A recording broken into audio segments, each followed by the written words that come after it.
You can personalize the AUDIOKEY 3 app. Change the name of programs by going to the menu and tapping Rename Programs.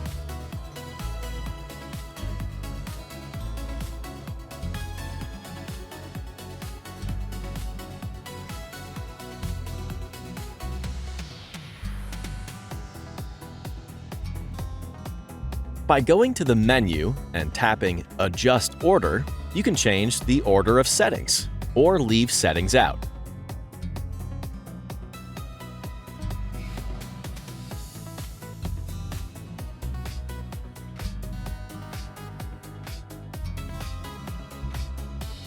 To personalize your profile, select your profile from the main menu. In the menu in the top right corner, select Personalize User Profile.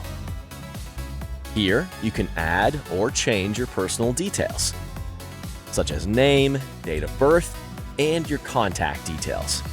You can also change your profile picture. Tap on the picture and then select a photo from your gallery. Once you are happy with all the changes, tap Save.